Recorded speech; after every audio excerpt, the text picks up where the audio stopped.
zo mi biakin pia February som ni tuang nila som thum kumin kahawi 65နှစ်ပြည့်ဇိုမီအမျိုးသားနေ့အခမ်းအနားမဲလာစခန်းထိုင်းနိုင်ငံဇိုမီဖျားကြောင်နဲ့ဖွင့်လှစ်ကြောင်းကျွညာအပ်ပါသည်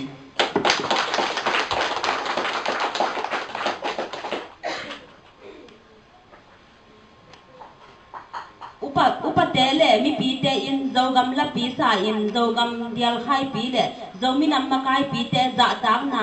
mini thum song dai takin nei ding in mi pi kong sam hi စီစဉ်9ရက်မတည့်ရက်ပြီးဇိုမီနိုင်ငံတော်တချင်းကြီးဆိုပြီးဇိုမီအမျိုးသားလန်တော်နဲ့တကွ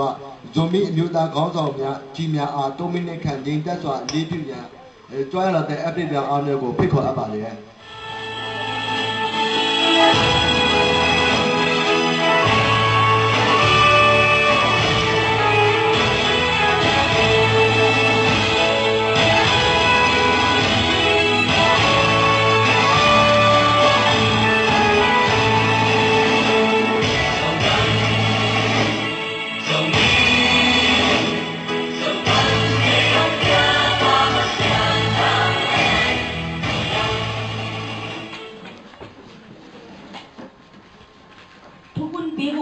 Upa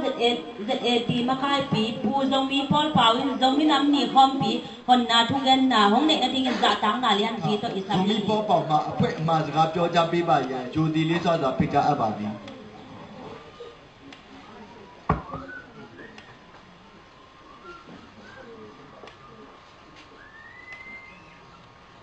ตัวนี้ที่บราคาซ้อมนี่ดีตัวนี้และซ้อมเนี่ยทุ่มไทยกังเมลักเทมโดมิเบียกินะปัสเซียนีเฮปินาตอกอิมินัมอาฮีโซมินัมนีบอลิงตัวปันทุพาบอลนาทีของเปียนนตำนานอิโกมาซาฮีตัวนี้โซมิอิจิเป็นมาเฮียมจีเลอิปุยปาปานินะไล่เสียงโทสุงปนาอัตตัวเขียโซมีปัสเซียนีบอลซาโซมีเตหินาเตตัวนี้นะเตจีอปังอีตัวมันโตปาอินตัวนี้เสียงโซมีเตตุงะงมพอมินะยมมนาอิกัมกามะทุพาอุปยาอินะมุนตมกัมตัวมันจงโซมินัมนีกิบอลฮีตัวมันตัวนี้โซมินัมนีฮีตัวมันโตปาอินอีอมนาเจียตะอิตันเจียดินทุพาอุปยาเฮตัวนี้คงเดินดอกนาบางยามจีเลโซมีจีเตเป็นปัสเซียนอมเปียหิมันโดยมังปันหาใจนะกอลกุมปีกอลมังเตเลกอลมังเตอีสามินอวกตอมเตตัวเตอีนะตัวนี้จะคงเน้นยามินอภิมาตเสเลไล่เสียงโทอมันทันลงมาบางอินไล่เสียงโททรงปนาสวกจะโซมีเตหิมันนะมังทั้งโลกินาเตตัวนี้ทรงโซมินัมนีกุมซองมาเลกุมโซมินัมนีนะตัวนี้นะเตจีติปังฮีไปมันนะตัวนี้นะโซมีเตอินะไม่ลำบากอิเซปดิอิบอลนะเข้มตัวอินนาตักตอกอิมินัมสวดตังนาดิงอิกัมงะกินาดิงอิโซกัมไอ้พวกอหิโลมีหอยโลมีกินอะไรเต็มบ่สักคำเป็นอิโซกัมอิหิกิจบนาดีนะขังลุยขังทักเตอินะตัวนี้อินะเอีไว้พวกนี้จีนะตัวนี้นะองตังตัวน้อมิงบางอย่างมีจีเลอิมินัมเป็นขังลุยเต็มบางจีเฮียมจีเลอินกัวหาโลกัมกัวหาโซเกนุเตจีอินกัวหาดิ่งยังอิมินัมเตสวดตังนาดีงินะอิปุยปาอิลัมทุมนาอิเปียนนาอิโซกัมตัวนี้นะอัฐกินปัวโซนาดีงินยมนาเจ็ดปนินหันเจียมดิ่งยังกิปอลนาฮีซงินะปอลเปียฮีซงินะโซมีเตนะอิเซปนามุนมนะอิมินทันนาดีงเลไอสุงเด็กเอ็นโลยนะฮิอิกิปอลนาอินะอิกามงะนาดีงอิมินัมเลทุพางะนาดีงินะอิหันเจียมดิ่งซงตัวนี้ก็หันถอดลมฮีบางอย่างที่เล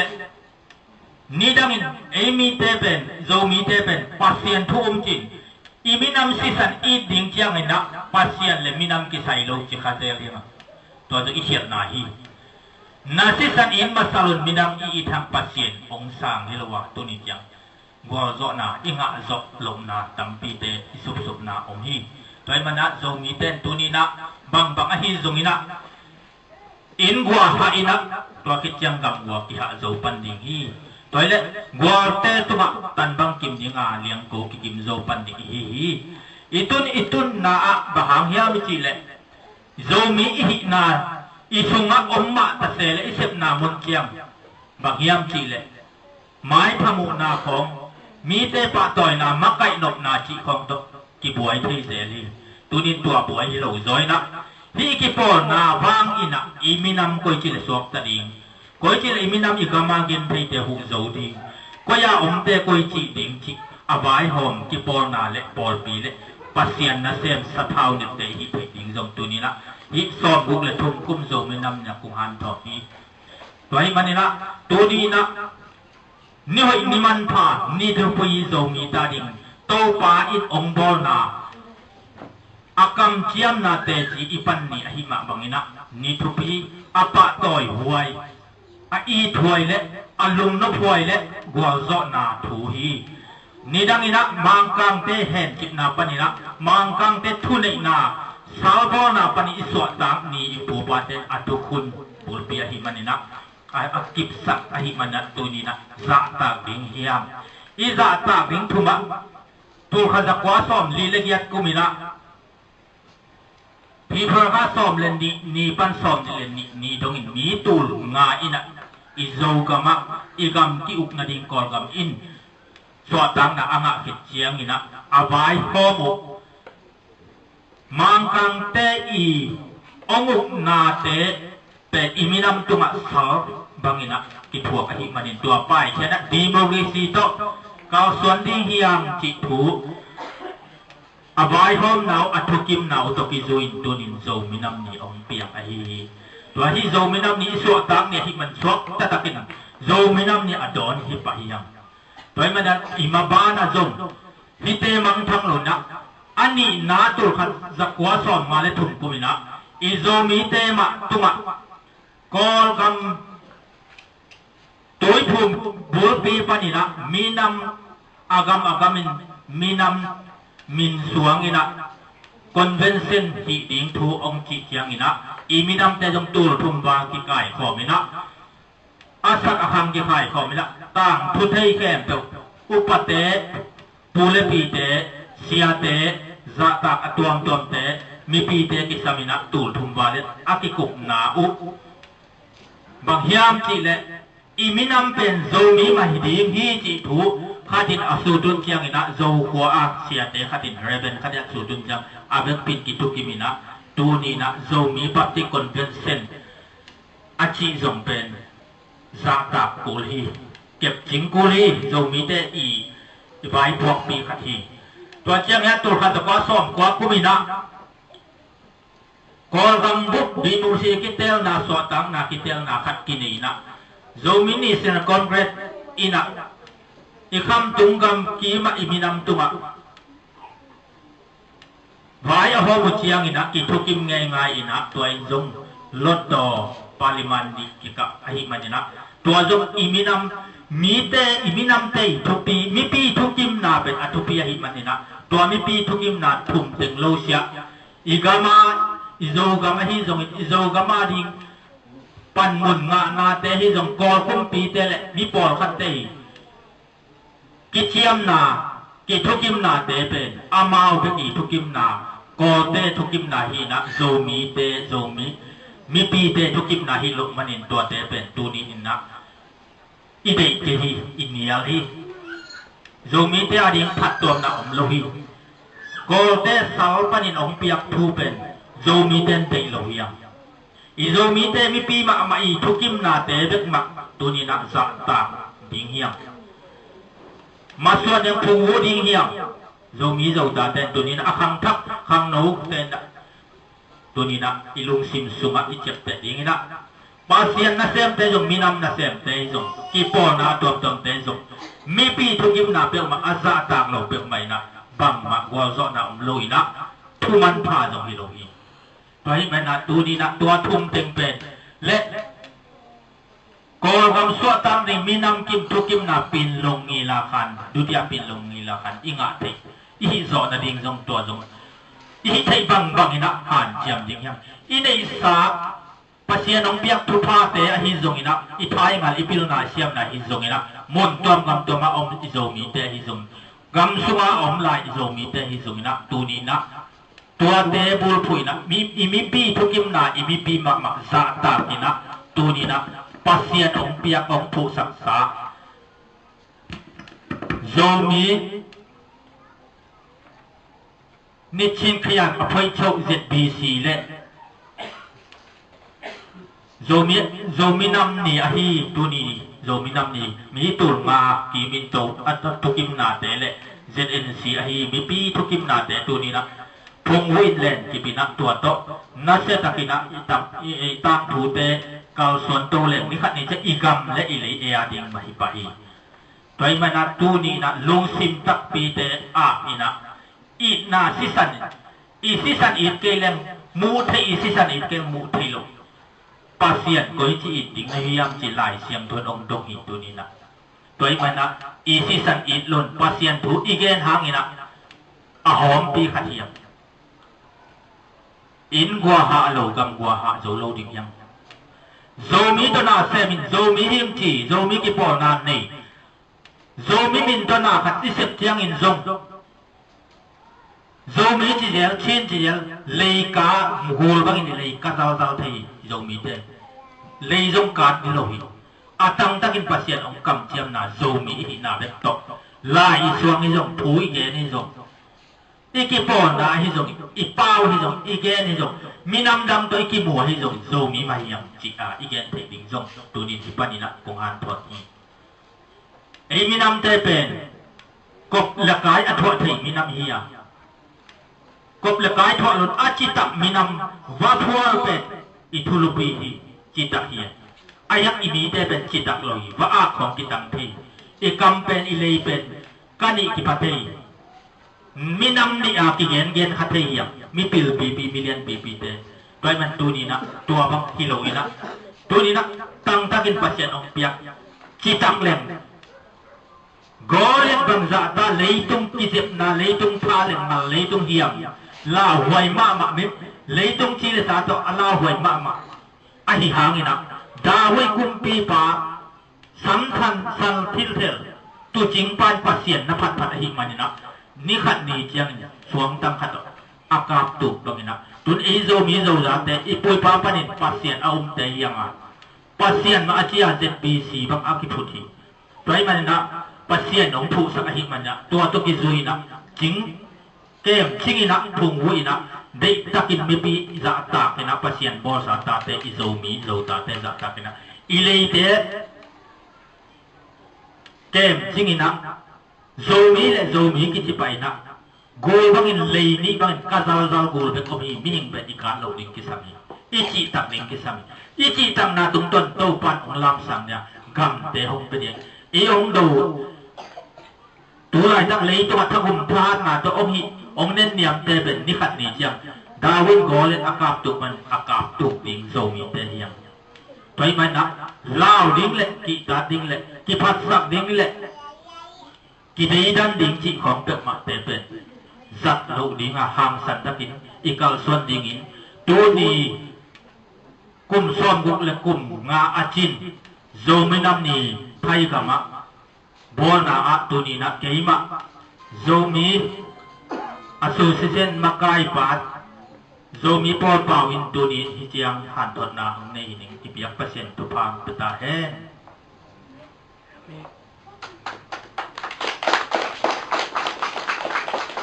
không khí sang gì na ZT zomi khang nô te in zo lang boi to pa toy na hong de ding in isam pa hi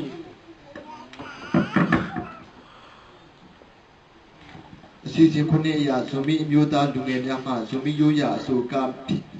များဂုဏ်ပြုဖြစ်ပြောကားပြပေးပါရန်ယူလေးစားတင်ပါတယ်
Tuy dân gian thô Hùng sông ngoài á thôn sông Kian tí lại dần tô Phổ đi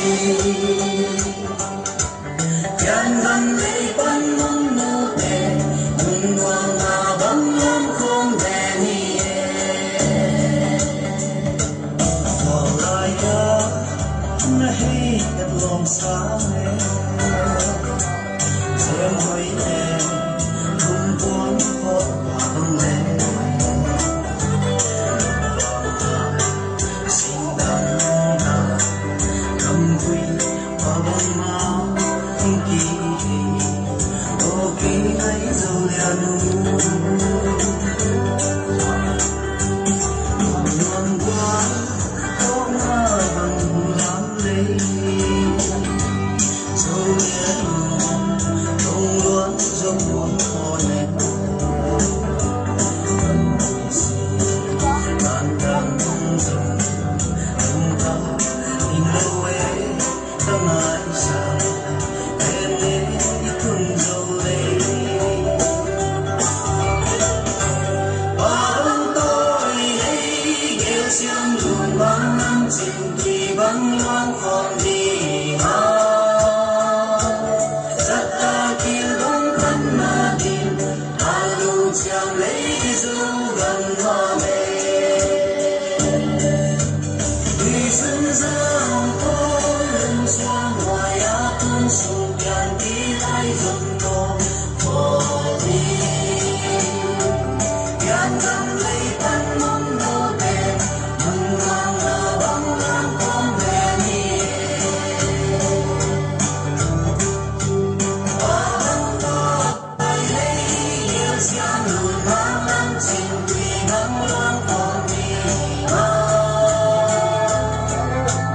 Rất ta kia đông khăn na tìm Hà lưu chàng lấy dấu gần hoa mê Nôn nhìn hoa dấu gần Nôn nhìn hoa mê Bài băng xiang qua xa xa Thân lấy đâu Nam hàng đi mà dâu Vẫn tôi qua chinh lâu Dâu ta tuy mà loang phong kia Nhà đây lo mê Nôn nhìn hoa dâu Nôn nhìn hoa Bài băng xiang qua xa xa Thân lấy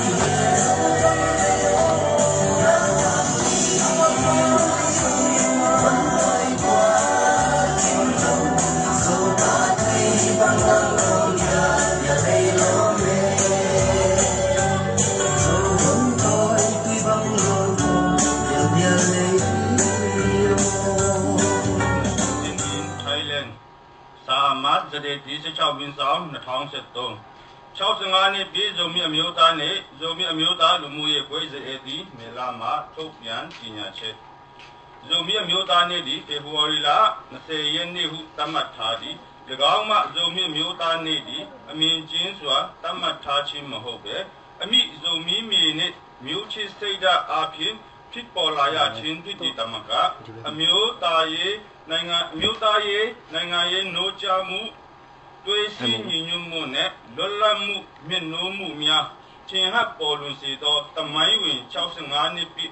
yo mi amiuta ne pi pi di yo mi amiuta ne pi paw la ya chin tamai a chin chong ma koloni ne che englai mya di ashi နိုင်ငံမှာအိန္ဒိယနိုင်ငံအထိသိမ်းပိုက်ပြီး1824ခုနှစ်တွင်ဗမာပြည်အောက်ပိုင်းအထိသိမ်းပိုက်ပြီး1852ခုနှစ်ရောက်တော့ဗမာပြည်တစ်ပြည်လုံးသိမ်းပိုက်ခဲ့သည်ထိုအချိန်တွင်ဇုံမီပြည်သည်အိန္ဒိယနှင့်ဗမာပြည်ကြားတွင်ရှိပြီးဇုံမီအမျိုးသားများသည်အုပ်ချုပ်ရေးဥပဒေပြန့်နှံ့ခြင်းဥပဒေမရှိဘဲစီလုံးညီညွတ်စွာပွင့်ပွင့်လင်းလင်းအားလုံးတန်းတူနေထိုင်ခြင်းကာလတွင်ကိုလိုနီနယ်ချဲအင်္ဂလိပ်များမှနှစ်ပေါင်းများစွာနယ်ချဲတိုက်ခိုက်ကြပြီးမှ1896ခုနှစ်တွင်ဇုံမီပြည်သိမ်းပိုက်ခံခဲ့ရသည်1900ခုနှစ်တွင်ဇုံမီအမျိုးသားများတို့၏ဆန္ဒမဟုတ်ဘဲ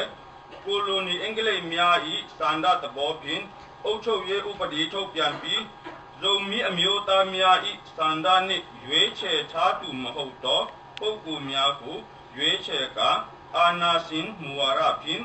ဇုံမီပြည်ကိုအုပ်ချုပ်ခဲ့သည်ထိုအာဏာရှင်မူဝါဒကိုလက်မခံနိုင်သောကြောင့်အခြားတိုင်းရင်းသားညီအကိုများနှင့်အတူကိုလိုနီနယ်ချက်များကိုတွန်းလှန်တိုက်ခိုက်ခဲ့သောသမိုင်းကြောင်းဇုံမီအမျိုးသားနှင့်ဖြစ်ပေါ်လာရခြင်းဖြစ်သည်1939ခုနှစ်လွတ်လပ်ရေးရရှိရန်အတွက်မြို့ချစ်စိတ်ဓာတ်ပြင်းထန်လာပြီးဇုံမီအမျိုးသားထုတရက်လုံးဒီလည်းဖွံ့ဖြိုးတိုးတက်လာတဲ့နဲ့အမျှကိုလိုနီနယ်ချက်အင်္ဂလိပ်များအပေါ်ဇုံမီအမျိုးသားခေါင်းဆောင်အဖွဲ့များမှဇုံမီအမျိုးသားများအတွက်တရားမျှတသောလူအခွင့်အရေးအချက်9ချက်ကိုတောင်းဆိုခဲ့သည်နံပါတ်1ဇုံမီပြည်နှင့်ကိုက်ညီသောဇုံမီအမျိုးသားများ၏ကိုယ်ပိုင်ဥပဒေကိုပြန်လှန်ရေးနံပါတ်2ဇုံမီပြည်အုပ်ချုပ်ရေးဥပဒေကိုဇုံမီအမျိုးသားများ၏စံဒသဘောထားနှင့်ကိုက်ညီသောဥပဒေကိုရေးဆွဲရေးနံပါတ်3ဇုံမီပြည်ပညာရေးကျန်းမာရေးနှင့်စီးပွားရေးဖွံ့ဖြိုးတိုးတက်လာရန်ပြင်ဆင်ရေးနံပါတ်4ဇုံမီပြည်သူလူထု၏ပညာရေးကျောင်းများမြန်ဆန်စွာပြုပြင်ရေးနံပါတ်5ဘာသာရေးလွတ်လပ်စွာဥပွဲပိုင်ခွင့်ရရှိရေးနံပါတ်6ဇုံမီပြည်လမ်းမကြီးများကိုအမြန်ဆုံးပြုပြင်ရေးနံပါတ်9ဇုံမီပြည်မြို့ရွာများတို့လွယ်ကူစွာဆက်သွယ်သွားလာနိုင်ရန်လမ်းများကိုအမြန်ဆုံးပြုပြင်ရေး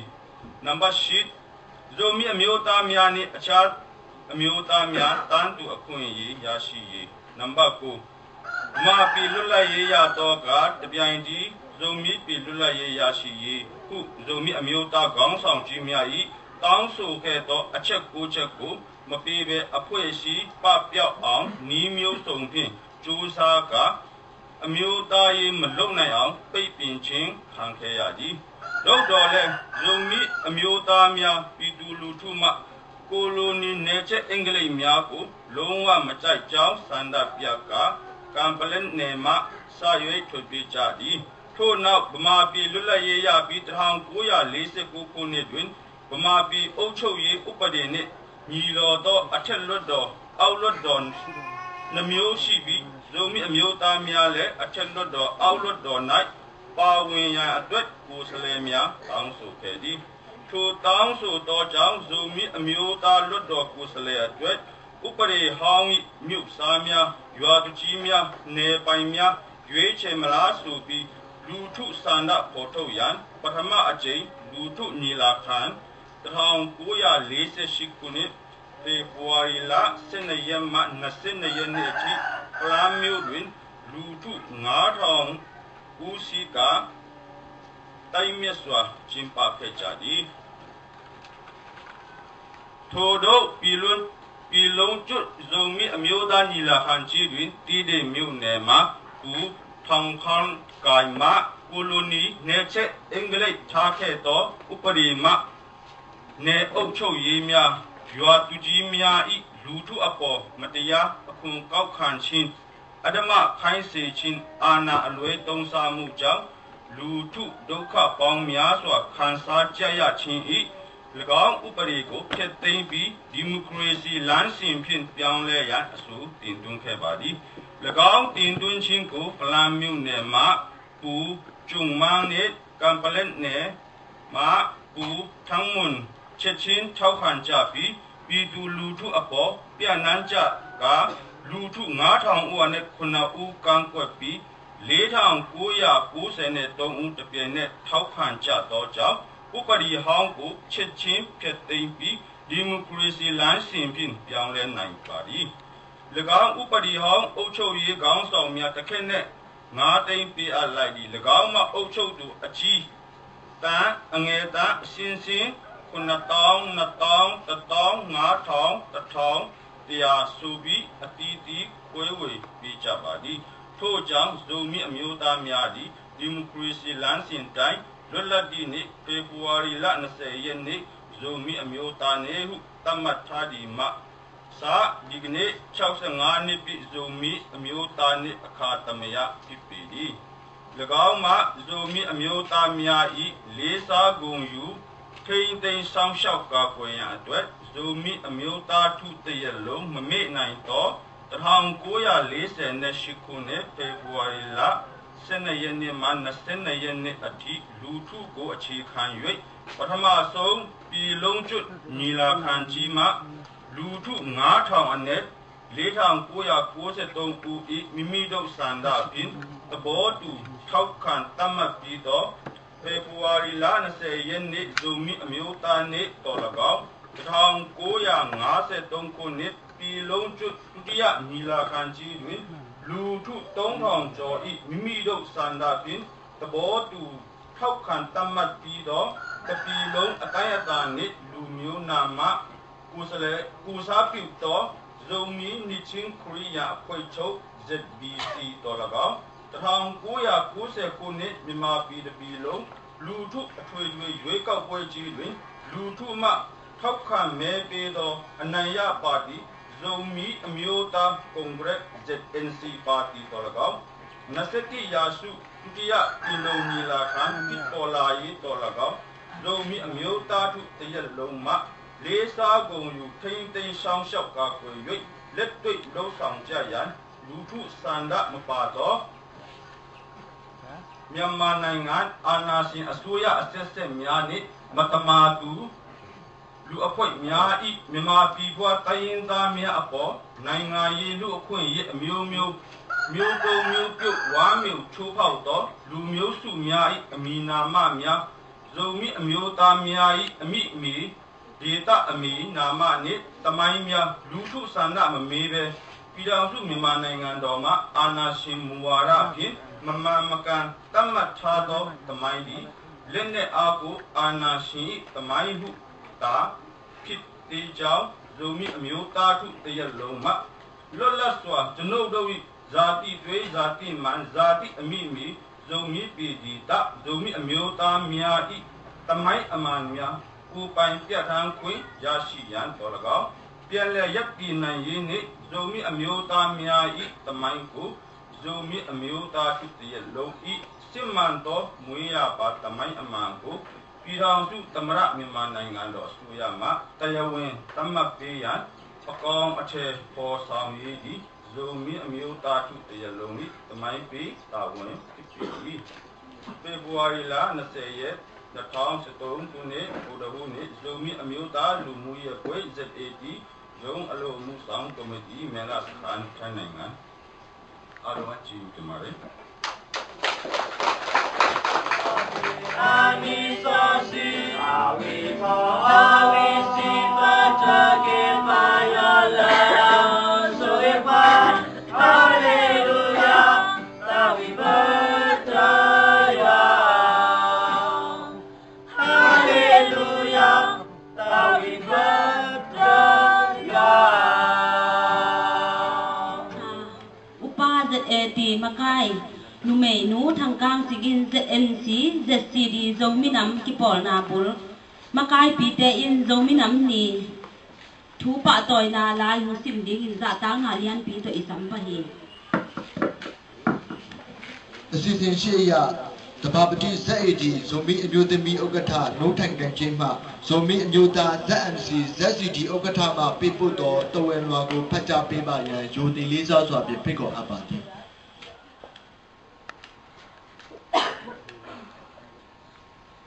ZCD ปันสังกัมเตดูมิน้ำนี่คุมสอบคุมงาจิงตาเอ็นลุงดำไวมามาฮีฮีมิน้ำนี่เป็นลงทุกิมนาโตอิงาสวดตานาฮีมิน้ำนี่บอลนาเข้มเปวะอัทุลายกิลบุรุษผู้หัวอินไม้ละมาอิมินามาดินบังเสพกูลจีเตทุปีสักเสียนี่โซมิน้ำมินาฮีซงชินมินาฮีซงอามินคิตูบอลินปอยบอลนาสร้างอินอิมิน้ำนี่หงเปียนเขียนนาบังหางอามินอินมิน้ำนี่กิจินาปีหงเปียนเขียนนาทุลายกิลตางตุ้มเกานายโลจีเตลงไงกอมินขังโนเตนอิปูอิปาเตงีมนาตุกนาเตตางตุ้งสักดีตาวันในหิลำขอบจานี ปูจินเซียนทั้งละผัวเตอับุลต่างขันนานบัดขันอับุลต่างขันนาเลอดิโอกับเลอดิลายสังโอเปียนกำเลยเละกะโจดำตุยอเกยซงเลวน้ำลายเวงอดอนเกยซงเลวน้ำลายยิ่งเป็นลงอาปัดตองเจียจูเอโนดงเลวเต้าลายบางอันนี้นะอับุลต่างกะเฮนก็ทางตาจอมโจลุนอาลซีทางจอมโจลุนอาลซีตูบังอาส่วนทางบ้านเพศักเกหิงอทุมนาอับุลสินทัวพางายงตรงดาบเนมงายอดอนสินทูพาเลอิโจกำความกำไงมานาตุลหิงมิปีนปูจินเสียนทางอัพวะโซละอไก่อาขันนาอับุลกวาเลลสิงทูทางตามลายะโซกำจัวปาสินีจินเสียนทางมาทางโซอดอนสินีจินเสียนทางมาทางโซจางการเกยสร้างหางโซเกียวโซอันนี้นะอับุลZNC และ NLD ลุงลายเนาะนะหัวนาเปลี่ยนกำเลยสินบังเลี้ยงกัวลินเย็นลัวอดอนสินบังเลี้ยงกัวลินเย็นลัวกะมาดีอินซงจะตำเต้นมวงโซ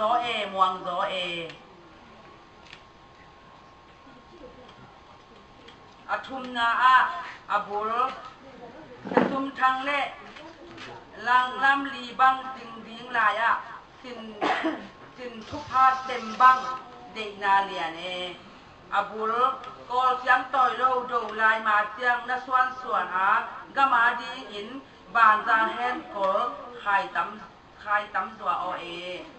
ก็เจียงกันดีนะอับุลอากุมอาซิมสอมนี่จึงตาจัวโตมาโลบังปังหอบแรงตุงเซียนมาเงินออยดีมวงเวงอดอนตุงเซียนมาเงินออยดีมวงเวงลายส้มตุงมูบ้านลายเตะตกลุงลายขาวบังหัวคอมลายแรงอังานาอับุลกะกำลุงตุกตุยบังตุงจูเอนโวดอสูจีเล่สินีจินแสนทางตวงเวอดอนเสียนอบันเลยบางพูลนวมเวงดงตากาลควายหางเตบังมีลายสุมนูปาลอลักนาเฮนลวงดับดำอธรรมนาฮีอากุงนาอับุลมาลกำความจีนทั้งกิเลลซัวตอยทั้งเลี้ยนเปล่าดัมเบอดอนโจกำเลยอดอนนาสางบังหนังนันอนอตูอินตุยลิมงาบังเสียงปะเนอาสกีนาอับุลโจตาบนตอยลุงมวนนาดิงตุงมูบานได้กระพุงปีลุนเสียนได้คุยกัวบังหงเห่า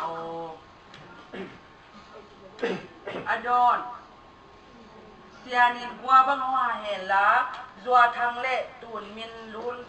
ตกลงลายความบังนั่งห้องเกลอาเกียนนากัวลินวาบังปิลจีปิลกะหีเละนังบังปิลนังบังจิมแรงนังบังปิลนังบังจิมแรงอาหารกะหีเละจงนังมาบังเกยจงทางแรง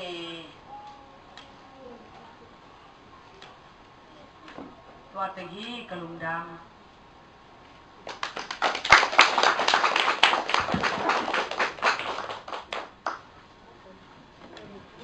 ทุกคนปีกวนหาตีโจมีนาวบังเตอินโจกำละปีต่อปะต่อยนาห้องในดีอิสัมปะฮีအရှင်ရှင်ကိုရဇိုမီကလေးငယ်များမှဇိုမီနိုင်ငံတော်တချင်းကြီးဖြင့်ဂုဏ်ပြုဖြစ်ပြောကပြပေးပါရန်လေးစားစွာနဲ့ဖိတ်ခေါ်အပ်ပါသည်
ကျေးဇူးတင်ပါတယ်ဒါလည်းစီလဝုတ္တခုအနေနဲ့ပူပေါင်းဆောင်ရွက်ခြင်းဆိုတော့မပြရတဲ့သူပဲကျေးဇူးတင်တယ်ဒီကျွန်တော်တို့ကနောက်နေ့စဉ်နဲ့တိုင်းကြည့်မယ်ဆိုလို့ရှိရင်ဒီဆိုပြီးနေသားကိုနေ့စဉ်ပဲဒါပေါ်ချင်တော့ကနေ့တိုင်းပဲကြည့်လို့တယ်ဒါခိုင်းဒီနေ့ကထူးခြားခြားခိုင်းနေ့ဆိုလို့ရှိရင်လူများတယ်ပေါ့နော်ဒါတိုင်းသားတွေလည်းတက်ရောက်လို့ရှိတယ်လို့ဆိုပြီးနေသားတွေလည်းများတယ်ဒီတစ်ချိန်မှာဒီရေတက်ပါတော့ရေတက်တဲ့လူကြီးရနေတော့တွေ့ရတယ်ဒီလိုမျိုးပေါ့နော်ကျွန်တော်တို့ရဲ့စကန်ရဲ့အနေထားရဆိုရင်ကျွန်တော်တို့ကြည့်လူမျိုးတိုင်းပဲပေါ့နော်ကျွန်တော်တို့မှာဒီလူကြီးနေတော့ရခဏစင်ပါလို့ရှိရင်လူရဲ့ นี้ก็ด้วยอะไรเป็นมิวได้มาเลยทีเดียวใช่ไหมชอบเราเป็นอะไรที่มิวได้นี่ก็เป็นเนี่ยเป็นตัวต่อไปยังก่อนเนาะไม่จำเส้นเนี่ยเส้นบ้านไหนมุมนี้นะสุดท้ายไปเลยอาทิตย์สุดท้ายอาทิตย์ก็มิวได้ยังก็ตัวเราที่ทุกคนมาลายปีละคนลงเดือดสุดท้ายเลยมิวได้ยังจับไปป่าเลยเดี๋ยวยังตายาตะชูมาปนน้องในไงมาขอเป็นอะไรมิวได้ยังเนี่ยเจ้าเลยทุกคนเด็กมาคนลงนี่ถ่ายยาที่เด็กอาทิตย์ก็เราဒီလိုသားတွေပေါ့နော်တိုင်းသားတွေဖိနှိပ်ချက်ချမှုကြောင့်ဒီမျိုးသားဒီကဏ္ဍတွေကနေပြီးတော့ဖြစ်ပေါ်လာတယ်နော်ဖြစ်ပေါ်လာတဲ့မြေသားရေးကဏ္ဍတွေကြောင့်ဒီဒုက္ခတွေမှာတိုင်းသားတွေကလာရောက်နေထိုင်နေဖြစ်တယ်ဒါကတော့အမိနိုင်ငံမှာဆိုလို့ရှိရင်ဒီလိုအေးချမ်းသာရနေမယ်ဆိုလို့ရှိရင်ဒုက္ခတွေဆိုတာဖြစ်ပေါ်မလာပါဘူးဒုက္ခတွေဖြစ်ပေါ်လာတဲ့အလုံးသိကြတဲ့အတိုင်းပြည်ဒုက္ခတွေရှိမနိုင်ငံရေးဒုက္ခတွေရှိတယ်ခွင့်ရချိုးဖောက်ခံရတဲ့ဒုက္ခတွေဆိုတာတရားနဲ့တရားခေါ်လုံးကြခြင်းခံစားရခြင်းမတူပေမဲ့တူဒီတစ်ခုလေးတော့ဒီဒုက္ခတွေဆိုတော့လောင်းရဲ့အဲ့မှာကျွန်တော်တို့ကခက်တဲ့အေးချမ်းသာရမှုကိုရှာနေကြတယ်လို့ဖြစ်တယ်အနာဂတ်မှာဆိုလို့ရှိရင်ကျွန်တော်တို့ဘယ်ကိုကြောက်မလဲဆိုတာကတော့ဘုရားသခင်ရဲ့လက်ထက်မှာပဲရှိပါတယ်ကျွန်တော်တို့ကိုယ်ပဲနေတဲ့ဘုရားပဲကျွန်တော်တို့ကိုလောက်ဆောင်ပေးလိုက်မှဖြစ်တယ်လူမတတ်နိုင်တဲ့ရာကိုဘုရားပဲတတ်နိုင်တာဖြစ်တယ်။ဒါကြောင့်မို့ကျွန်တော်တို့ရဲ့ကိုယ်ကနေစားတယ်ကျွန်တော်တို့ရဲ့ဘုရားအတိတ်ကိုပေါ့နော်။ကျွန်တော်တို့စက်ကပ်စွတ်တောင်းချဖို့ဒီထဲမှာရှိကျွန်တော်တို့ရဲ့လူမျိုးဒီနဲ့တခြားရပ်ဝေးကိုပေါ့နော်။နိုင်ငံသားတခြားနိုင်ငံရပ်ဝေးမှာရှိကြတဲ့အမျိုးသားတွေဒီဒုက္ခတွေမှာနေထိုင်ကြတဲ့တိုင်းရင်းသားပေါ့နော်။လူသားတွေအားလုံးဒီတိုင်းကအားလုံးပေါ့နော်အဲ့ဒီအေးချမ်းသာရမှုတစ်ခုကိုရရှိနိုင်တဲ့ကျွန်တော်တို့ရည်မှန်းချက်ပိုင်းနိုင်ကိုရရှိဖို့ကျွန်တော်တို့ကစွတ်တောင်းခြင်းနဲ့ပဲစက္ကန့်ဖြစ်တယ်ကျွန်တော်တို့ပြီးအောင်ယုံလဲယုံခုံလဲခုံဆိုလိုမျိုးကျွန်တော်တို့ဒီကတစ်ခုကိုအပြည့်ပြီးတော့ကျွန်တော်တို့ကလည်းလှုပ်ဆောင်ရမှာဖြစ်တယ်ဒီမျိုးသားရေးကိုဆောင်ရွက်နေတဲ့နေရာမှာကျွန်တော်တို့ကထားပြီးတော့ဝေဖန်နေရုံနဲ့မပြီးဘူးကျွန်တော်တို့အခုလက်ရှိအနေထားမှာဆိုလို့ရှိရင်ဘာဖြစ်လို့ဒီလောက်တော်နိုင်ရေးကာလဒီလိုအေးချမ်းသာထိုင်း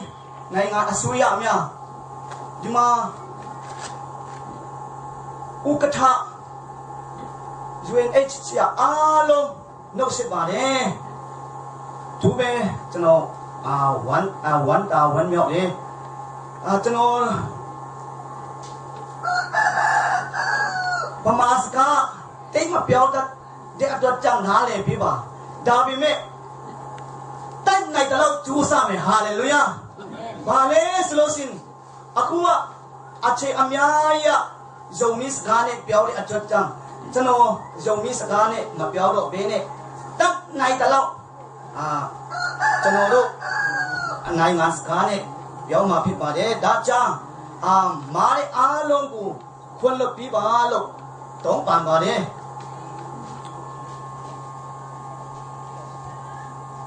ကျွန်တော်အထူးပဲအများကြီးကြည်ယူတင်တယ်ပါလဲဆိုလို့ရှိရင်ဒီထိုင်းနိုင်ငံလာဖို့နနစ်တိစုတောင်းခဲ့တယ်မြန်မာပြည်ကနေ2004ကနေအိန္ဒိယပြည်မှာကျန်းစာကြမ်းတက်ပြီးတော့မှအခုစနစ်ခုနှစ်နှစ်တက်ခဲ့ဒီမှာထိုင်းနိုင်ငံရောက်ဖို့နနစ်တိစုတောင်းတာနဲ့ဘုရားရှိအလိုတော်ကြောင့်ဇန်နဝါရီ31ရက်မှာထိုင်းနိုင်ငံကိုရောက်ခဲ့ပါဖြစ်ပါတယ်ဟာလေလုယာကျွန်တော်ဒီမှာပါဝင်မဲ့ကျွန်တော်ဒီမှာ65နှစ်ယုံမီအမျိုးသားနှစ်မှာဒီမှာလူအကျက်ကဲများနဲ့ပါဝင်နေဆိုတာတခါမှအိမ်မက်တော်မှာမဲ့ဘူးစဉ်းစားတော်မှာစဉ်းစားဘူးဒါပေမဲ့ဘုရားရှင်ဤအလိုတော်ကြောင့်ဒီမှာပါဝင်နိုင်တဲ့အတွက်ကြောင့်အထူးပထမဦးဆုံးဘုရားစီမှာဘုရားပေါ်မှာကြည်ယူတင်နေဒါပြီးတော့မှဒီလိုအစီအစဉ်ပြန်ဆင်ပြီးတဲ့ ZAT ဥက္ကဋ္ဌဒါပြီးတော့မှဒီမှာအလုံးမှုဆောင်များဒါပြီးတော့မှအထူးဧည့်သည်တော်များဒါပြီးတော့မှဒီမှာဥက္ကဋ္ဌလုံချုံကြီးအဖွဲ့ကြီးကျွန်တော်ဒီမှာပျော်ရွှင်နဲ့ EECC นี่นายผู้อ่านตัวว่าอควนปีปีเด็กตัวจังเลยอเมียยี่จิวตินเดโลกปฐมอุสงเนี่ยเปียวจ้าลูกบาเดจนอตียามาหอเคมาอเมียยี่จิวตินเดดิมาโยมีอากาอภัยดีดาบิดมาเสียมาอภัยดีด้วยได้เมียไล่ได้จริงๆจนอวันเดียวเลยบาเลสโลสินโนจนดีโชเซงานิดเมียวโซมีอามิวตานิมาตะขาทองมากะดูปาวันโนปาวันเดดาปิเมตะขามาอากะมาปาวันมูดาปิมูว่าจนอาคูที่ใดจนเฮนดิแคปอภัยเนี่ยปาวันดาดีไทยงานมาโดแล้วก็อินเดียเมียนมาเป็นมาปฐมอุสมคิดได้ก็จะมีจิวที่บ้านนี่กูเมาน้ำมาเมียเน่ตะเย็นตานี่กูเมาน้ำมาเมียอโปอทูเบจิซูเตนจังกูโซมีอมิวตาเตียโลกูซาอทูจิซูเตนสีบาเจ้าเนี่ยเมงกลาเป้าเนี่ยหางยำจ่าบาสิโลมิตาปูตาไลบาดีจิซูเตนบาลชินเฟบวารีนัเตนัทาวเซตงคุนิโซเมียมิวตาลุมูยาเพย์เอตีพิมยาวิคอมิตี้เมลสการไทยงานจิซูเตนบาลีทุกคนปีสอมละกุนากุมสอมกุนกุมงาจินดงมินามนีเมละเกมไทยนั่นดงมิเปียเกมเปียนวมตะกินกะโซฮีအစီအစဉ်16ရာ65နှစ်ပြည့်ဇုံမီမြို့သားနေခန္ဓာအောင်မြင်စွာပြည်စုံကြောင်းကြီးညာအပ်ပါသည်ခင်ဗျာสินทุอาภาไงเงตรงกาบาเนมไงเงสินทุอาภาแหล่โซกับความก็ไงมันตัวนี้เงมั้ง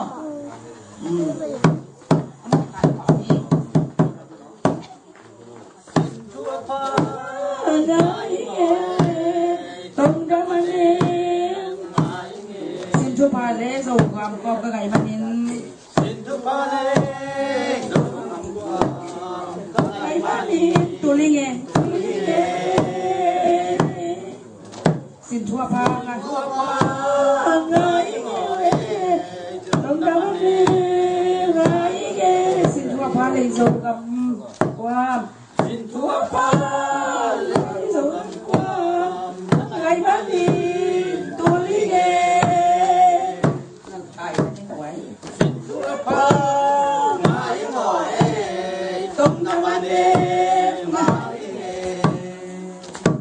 สินทุพาเลอิโซกัมความอะไรมันนินตัวไหนมันนินตัวลิเกสินทุพาไงไงตรงกับมันนินไงสินทุพาอิโซกัมความอะไรมันนินตัวลิเกสินทุพาไงสินทุพาไงตรงกับมันนินไงสินทุพาเลอิโซกัมความอะไรมันนินตัวลิเกสินทุพาไงตรงกับมันนินไงกุศลอเมsama kata alo kaya wala kaya jare mange yare alo mio ha de diwa sama le kaya sama tu apa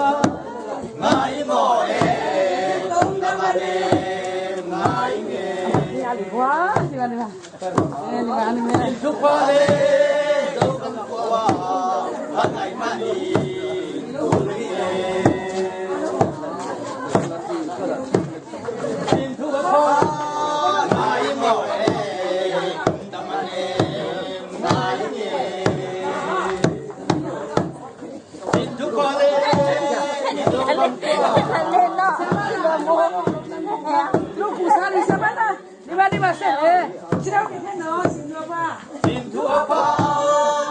นี่เรียนไงเนี่ยนี่เรียนเราเขาพูดมาเลยจะปู่ใหญ่เนี่ยนะมาเที่ยวเลยเดี๋ยวมาลาสินทัวป้าเลยอีตัวบังป้าทำไมมาดีสินทัวป้าไงงอยตรงตะวันเไงเงี้ยชิลล์เรียนไปนะสินทัวป้าเลยอีตัวบังป้าทำไมมาดีตุลีเงี้ย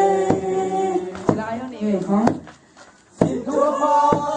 ไงงอยตรงตะวันไงเงี้ย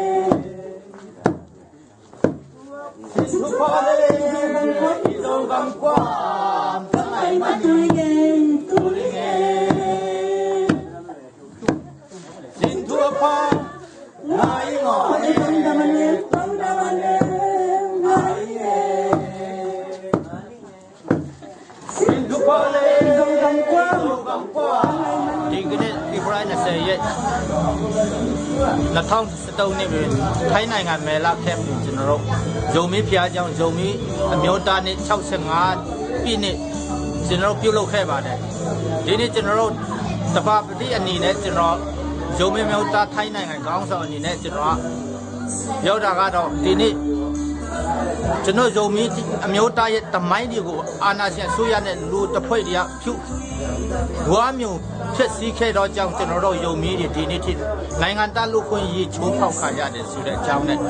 ကျွန်တော်တို့တမိုင်းရှိတဲ့1948ဖေဖော်ဝါရီလ20ရက်နေ့ကိုလူထု9000ကိုလိုနီအစိုးရအင်္ဂလိပ်တွေရဲ့ဥပဒေကိုဖျက်သိမ်းပြီးဒီမိုစီနဲ့တွားမယ်ဆိုတဘောတူငယ်9000နိဗ္ဗာန်တဘောတူညီချက်ကိုကျွန်တော်တို့ဒီနေ့လေးစားတဲ့အနေနဲ့ပြီးတော့1953ခုနှစ်ပြည်လုံးဆိုင်ရာအမျိုးသားကိုစားပြုတော့ဇုံမီနဲ့ချင်းအဖွဲ့ချုပ်ဇုံမီဘတ်တီကွန်ဗင်းရှင်း ZBC ကိုကျွန်တော်လေးစားတဲ့အနေနဲ့ပြီးတော့ဒီနေ့1990ခုနှစ်ပြည်လုံးကျွတ်ရွေးကောက်ပွဲတွင်ဇုံမီအမျိုးသားကွန်ဂရက်ပါတီဇုံမီအမျိုးသားလူထုမှထောက်ခံတဲ့လူထုကိုလေးစားတဲ့အနေနဲ့ကျွန်တော်ဒီနေ့ဦးတည်ပြီးကျွန်တော်တို့ယုံမီအမျိုးသားနေ့ကိုပြုလုပ်တာဖြစ်ပါတယ်အားလုံးပဲကြည်ဥတည်နေပြီးတော့ကျွန်တော်တို့အာနာရှင်အစိုးရတမိုင်းကိုကျွန်တော်တို့လုံးဝလေးမစားပါဘူးကျွန်တော်ယုံမီတမိုင်းကိုယုံမီပဲပြတ်ထမ်းမယ်ယုံမီရဲ့အနာဂတ်ယုံမီပဲကျွန်တော်တို့လူထုပေါ်အနေကျွန်တော်တို့သဘောတူငင်ချက်ယူမယ်ဒီမိုကရေစီနဲ့တွားမယ်ဆိုတဲ့ကျွန်တော်ဦးတည်ချက်ယုံမီရဲ့စိတ်ဓာတ်ယုံမီရဲ့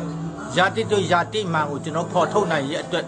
မျိုးဆက်လူငယ်တွေကိုအားပေးကြလဲကျွန်တော်ပါတယ်အားပေးတဲ့အနေနဲ့ဒီနေ့ကျွန်တော်ယုံမီအမျိုးသားနှစ်ကိုကျွန်တော်တို့ဒီနေ့ပြုလုပ်တာဖြစ်ပါတယ်အားလုံးပဲကြည်ယူတင်ပါတယ်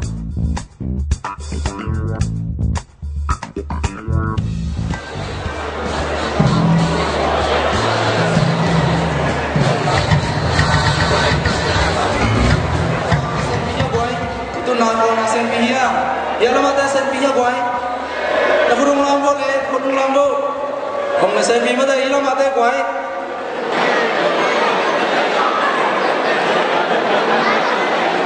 Kong sen bu, kalau kong sen pihia ni. Lihat tepat, I at long long long so gong ngam. Iwari somni somni. Iwari somni somni. Iwari somni somni. Hallelujah. Zominamni somni umolsa abang pasia ijen pasia Timung kan zomi de kaswake na diemon. Dunia kamau zominamni ya umpai mikir pende tumak tumpang tum sakdai. Umpai kailau tade tumasum. Amau nam na jela tumpang na biak sakilla. Leitung mundong doma zominamni ya bola tade dona tumpang na tum sakdai. Dunia ka hunwai wa kebe onda masuk na po. Nong hang nong kai nam lawa. Siang mi tung tin alawa ei ma ni mal ang sum ma ban sok kya na iswa kya ti gom hop tak chiang in ke bangena hi hol ki swa nấu tiếng mày nó mà nấu tiếng mà nó han chiam nấu hang na poi bo thấy hi na công gen pa pa ngom cái sắc hi hang na mi pi de pi na dingin mình phát xuống đây là to dùng năm thì tiền đây là còn số đi số tăng đi à ông vai họ thì cùi bao tiền ra bằng cái món gì á thì làm cái tiền đỉnh đi chiang đấy ông mà phù thì cùi bao tiền ra bạc tiền này na đây là có mình phát xuống ra bạc tiền này nè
The communities are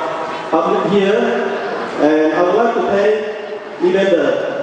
UNHCR CDU Israel for the zombie namdi asom guk le ngave na chidama do saka mi za sigma ko veilo zombie ngave na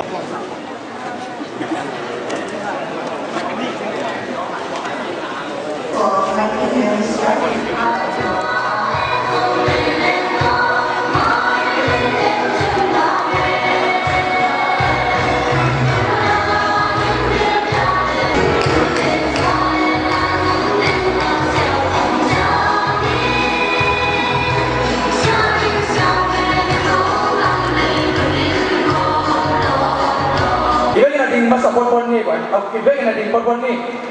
di pon ni ya, di pon ni na, ibek na pon beng ni ya na, kalau tak cari pon beng lain tu kena, sini babu, sini sana atuma,ongkak tu tinggi.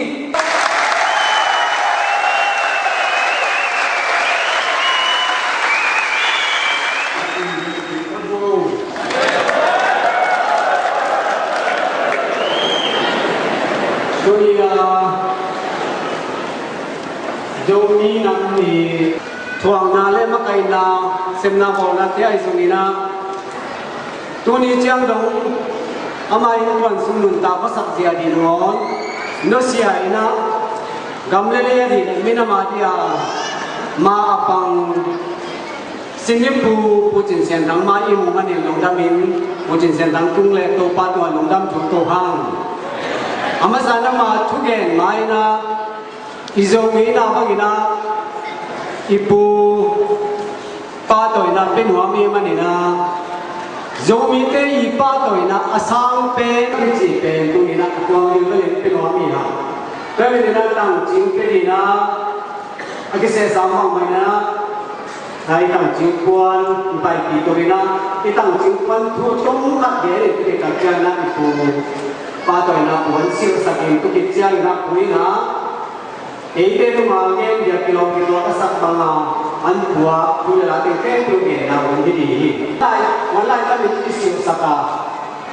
ก็เป็นคนคุยกันดูคิดเดิมมาไอ้มันนะจีน่าดูอุ่นจังที่คุยนะอุ่นอินิเตนิควันซิวจงลามสังอิมินามิจงลามสังดีนะจริงที่จะบังได้กำลังเลยมินามิเตมาไกนาก็ไม่สวินอามัวอาปวนนี่นะตุนัยเสียไปก็อยู่สิวไปอามาสิวดานะสิวเตเปพามอลงยาอาสิวดีเตเปมิมอมอกิลบินามินามาอีมินามาดียานาเซมามิปีอาหัวเล็กเลยต้องพิจารณาอีกสิ่งไม่น่าละมาอีกสิ่งอามาดอกเอย์สิวดียาอากิเสียไอ้มันเองตัวมันกว่าที่ปัญญามุนแค่เปว่าอักว่ามาเป็นที่ปวนเป็นตั้งวัวโซนาปวนปีวัวตุ้งกวนนาปวนปีเจียเจียงเดียอิงเงี้ยลงที่ตัวก็หิมังป้าตัวนาปวนอาศัยเดียจีนำนั่นนะเดินมาหลายมันเลยอิมินามาเป็นนั้นสิ่งมันเดียวกันมินามาตัวอย่างลงดันถึงโตห้าง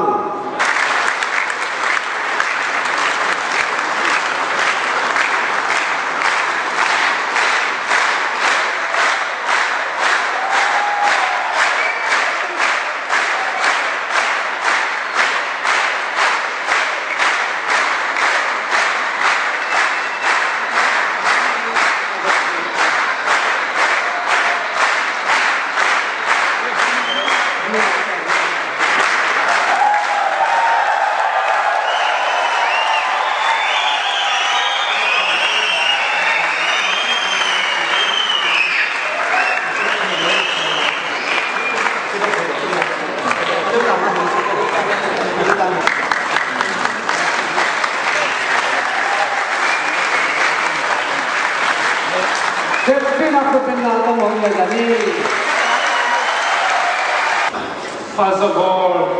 in this occasion, took in two parts who represents graduate HCR, Miss Johnny UNHCR members, and Dr. Ho Hao Lechin. And this word I am largely indebted to you for coming here in this occasion instead of Campaign Paklo Himani Tua again Pute Tuni Poya Umpai K UNHCR Kusatu Tana Umpai Miss Singapore no family by who are Zomi, Yukuchi, Puerto, Zomi, Zumpi, Panina, and Koi.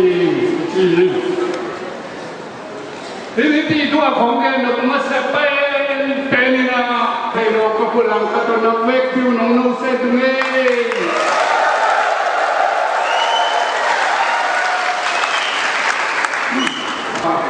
Ikimudete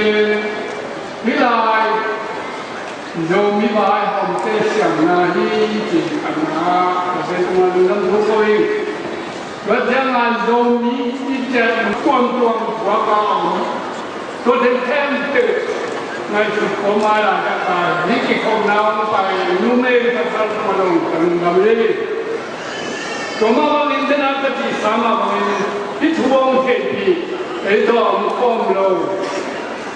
ông phải thế mình làm công lộc xã thế chúng mà giống giống như phong là khen theo giống như ba thì cái phần là cái từ đồng năm gì nghe mình ang tang mà mày chú mà sang cái thằng nó đi kén chú thùng kén nó lại khang á ví dụ mấy năm gì ở bên làm gì vậy kia ấy dùng bằng phá là cái tiền tiền rồi mà sang kén nó đi anh đi na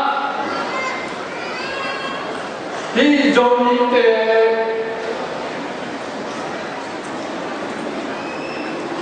Eli, Zomi boy, Zomi namni apa toy ten.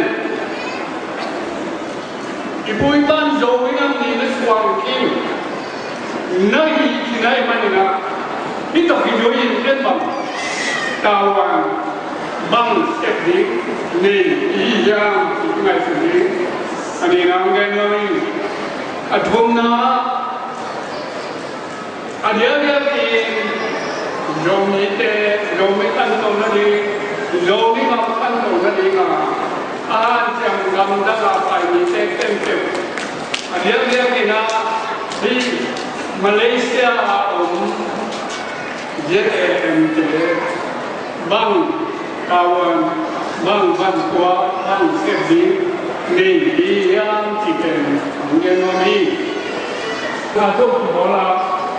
tua aman jangan tua belum satu si kali umur kamu makam kena belanja dia tua som lelegat pun dalam Januari ini Mina Marian katahu kipiang tua azam ni hidup dengan tanpa mau menguin kalau meeting mau tolong ni kakapai nailo kelimpan tunlang itu hasil kau kaupan kau ingin sipanin ke kedepannya punya jual salon korban ini dia program ini program ini tu nanti tengah nanti boleh ini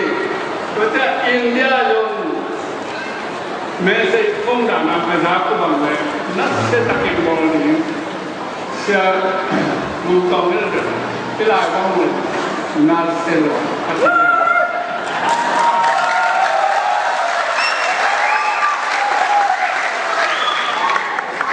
Kalau lagi bos yang nak jual lagi kan dong, namun dengan sunnah bagian,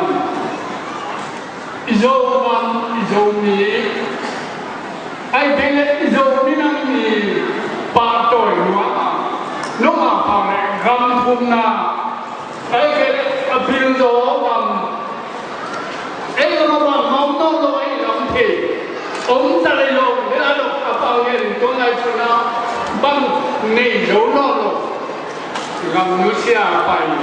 bang nak kuang, nom kikuang na, ngau na kuang, na gam na le na kuang na, wala ada sudah pakai kalau ni ngari,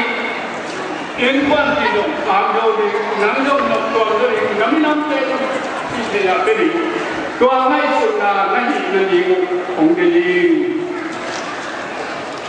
kuang simpen ong mang ni apa yang Lúc có mang cái chỉ thể trang ông ngắm cùng nào nó cũng trang ngắm lịch nào nó cũng trang bằng không phải nóng này gì này người ăn chỉ là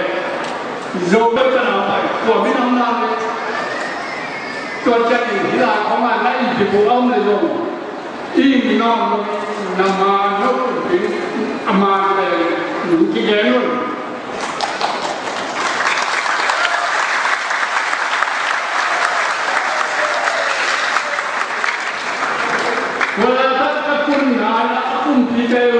Kau minam som tumbal jul som tumbal bang nuntang na haksa ay manin pai kia som wal nuk yang ang lak sang naman kalung dami tuan ang lak sak teo bang minamin registration ball na yuyam ama hi khong alaw sa aling sa ang palete ama nong gen telo kadi pilai taka Zomi National Congress as a president of Zomi National Congress, sini pakagen. Tuan teken tu push up tu kagen na ama bang kita le. Open Zomi hiu, Zomi akik pen kumputer muna legalia akian lauda na jong kapen.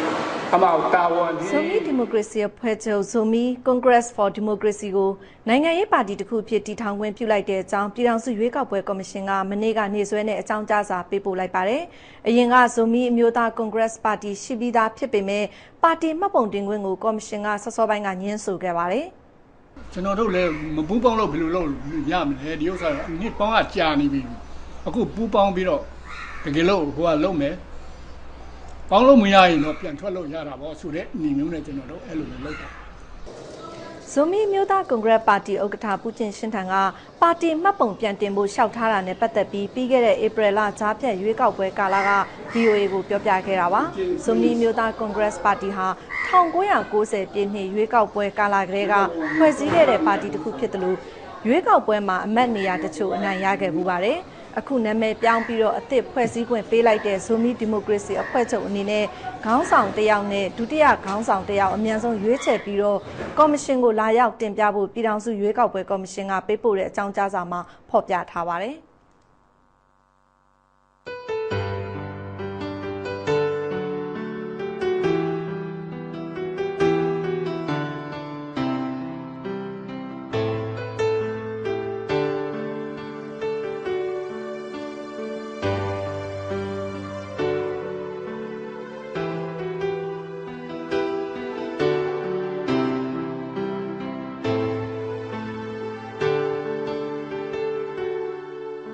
dầu găm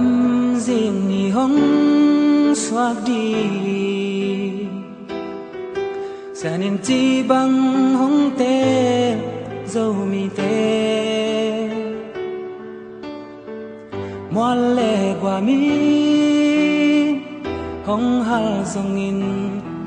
xiên mang in na sung dầu mi tê tùy bằng kim gom khom dầu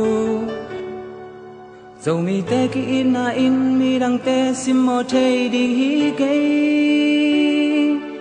in na in pum khan na hi in na in sep khian na hi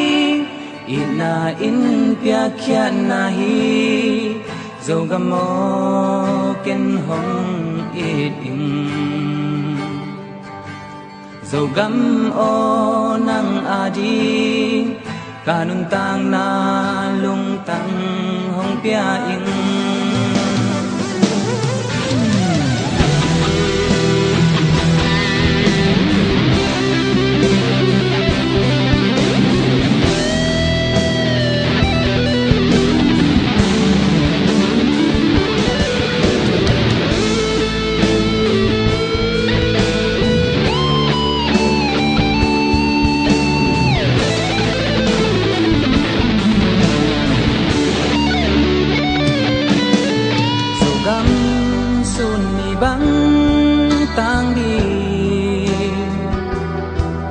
dầu mi tê chum na khít tuy tâu pan hong dong hi nay sop pa khoi dầu gam hoi na dầu gam sik tuy sang dầu mi tê va bang ipil na hi pasien bol sana te itin ke min kwa in zun khom leng ina in khan to na hi ina in pum khan na hi ina in gwal so na hi zo gam mo ken hong it in zo gam o nang adi kanung tang na lung tang hong pia in zo gam adi kapya dầu gam adin kanung ta sung gil kyal song dầu gam le tang phong ngil ken dầu mi in ke hong de hi dầu mi adin ka kisam sian tu pa pyak dầu gam le tang phong ngil ken dầu gam adin ka una dầu gam ading ka pilnan dầu gam ading ka siam nan hong chin dầu nai ke ma le dầu gam o nang adi kanun tang na lung tang hong pia ing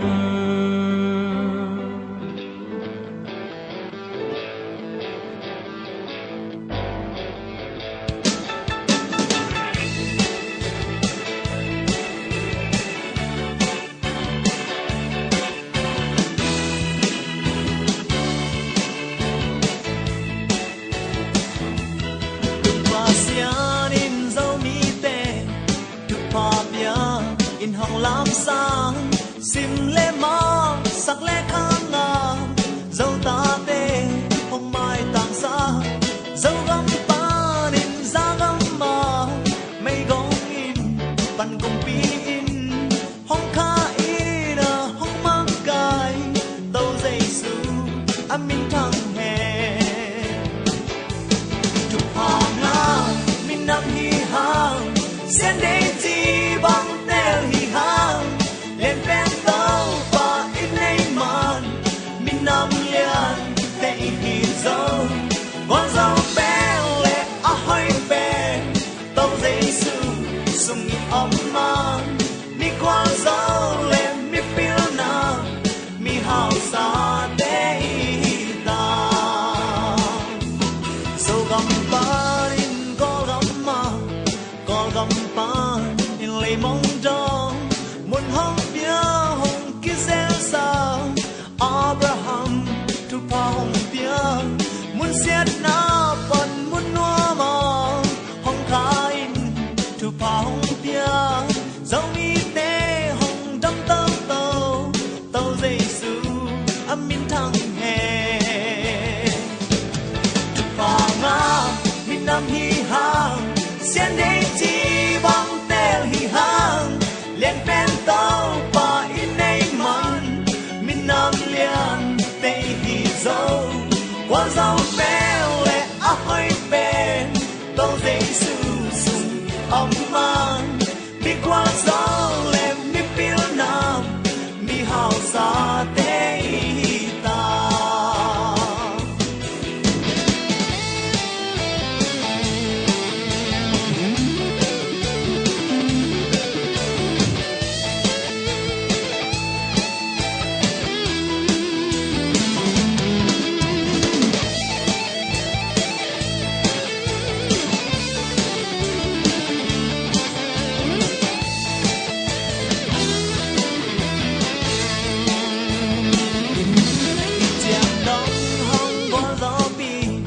dâu mi tê thu phong bia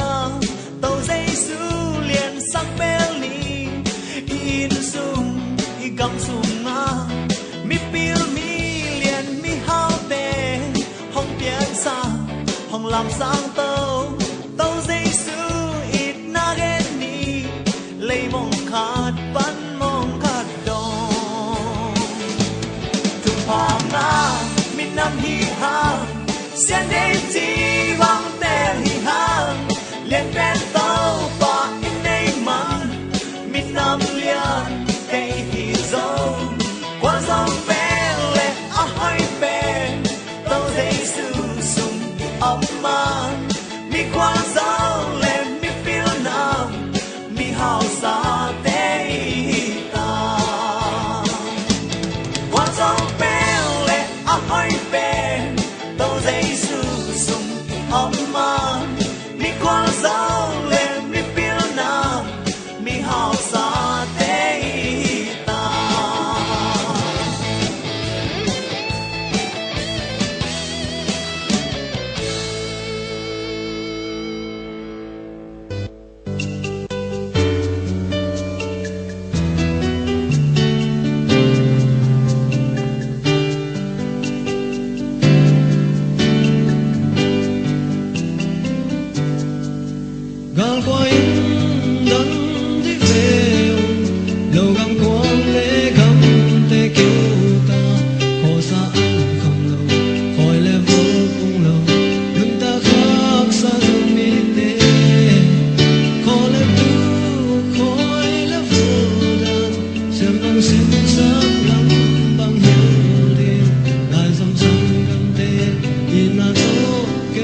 mùi hoa hồng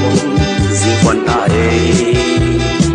nhà lực ta nấu cây khát tăng doa mình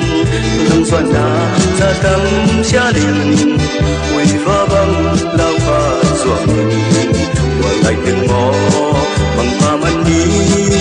bằng pha mò là lệ tan lại ho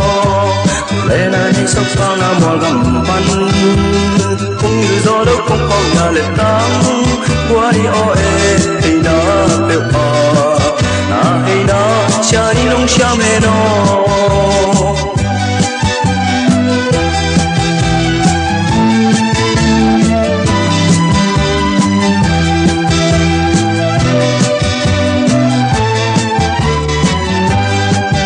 lia lệ tăng khó vô mình tê tuần đi đông cha đi hồng cha mẹ lọc lao tê kỳ toa kiếp đồng hey na cha đi hồng kề qua ngày tên ngõ bằng pa man đi bằng pa mò lia lệ tăng ngày o lẽ là nên sắp sang năm hoa cầm pan cũng như gió lúc không phong lia lệ tăng qua ôi hey na bèo na hay na cha đi hồng cha mẹ nó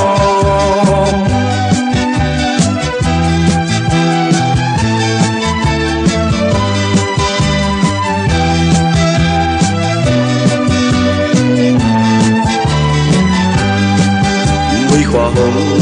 riêng quan ta nhà lực ta ngó cây khát tăng doa mình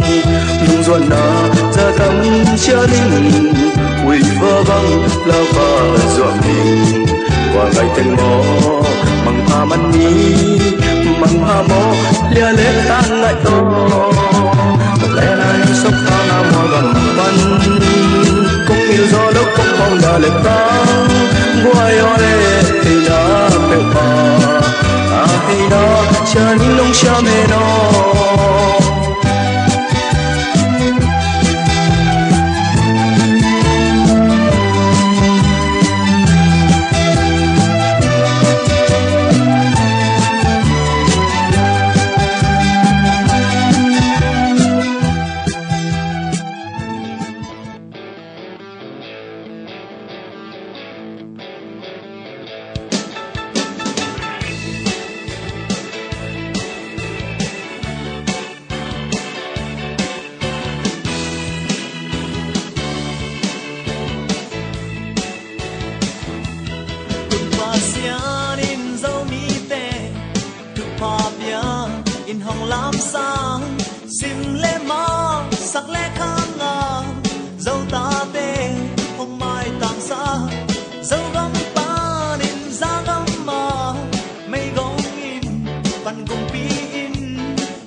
qua dấu bèo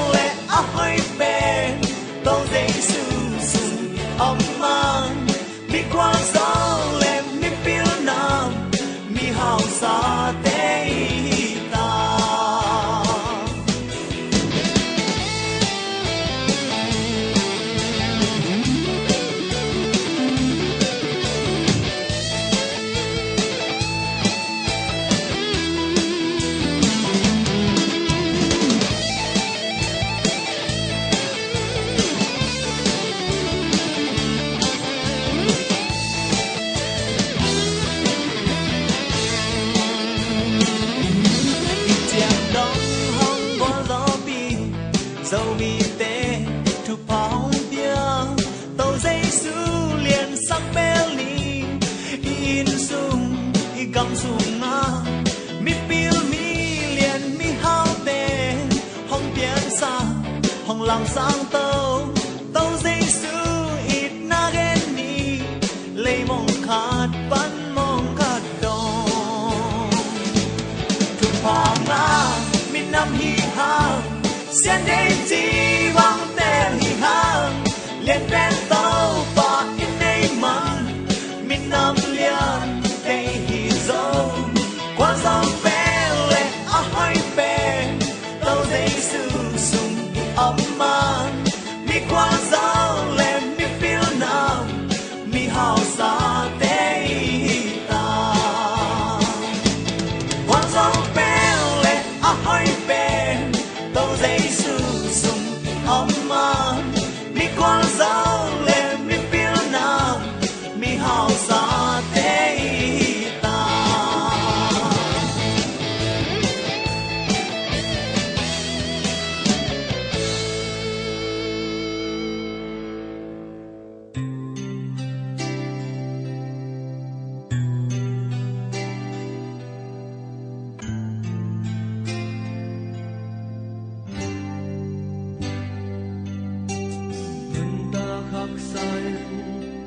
Niềm sai gầm hông kêu xin lệ tên nếp lệ tròn man hông tâm nên hắc sa ta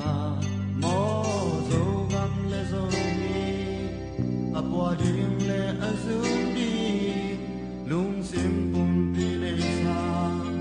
inama suanin seni si khát sa khát bê lệ pum pi lệ pu ni lệ gang sung lệ ma beng le pa mi hang unao khatiang sim le ma ki khen ke ni sim le zau ki khen ke ni yang na po pi ki khen non ke ni zo gam lo bang ta na di zo mi pon bang toi na di in hai khat tôi bang ya sa ta lo về dầu gom lấy băng ta na đi dầu mi quan vòng tua na đi dầu để dầu mi viên vàng ông kỳ đang na e quan ta kỳ sẽ ra dầu gom vốn tôi lia lệ ta qua lệ tui phát quang na đi gam lệ mi nam a đi Awaya pakat peuna semya Hey khang nang ten ngai sun phali sun kim gian kim lam laka su kham za kham min vang jam nim na kel na nei lawin lam na nei law hun mei sam ti mo na lung sim kwa ja ki asana lang and in nang le nang ki and pai zo gam min nang hong sam hi zo mi nang ki sam hi zo gam min nang hong nei hi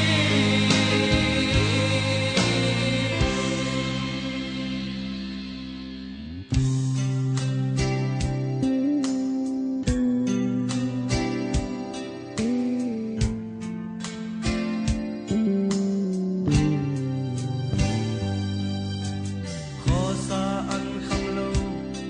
xin lệ tên đình dòng nấy lâu sau là buộc ngoài tên nghi nên ta khắc xa dâu mi tê nát lệ sát thoa kín kì kẹp đi khói nắng nấy lâu pil na xem na xin na anh này dấu lâu nào bằng tê pil na xem anh này alam khăn trắng nu lệ ban ngay sân đi lung sim nít khai amma ve enin lam kia lam samba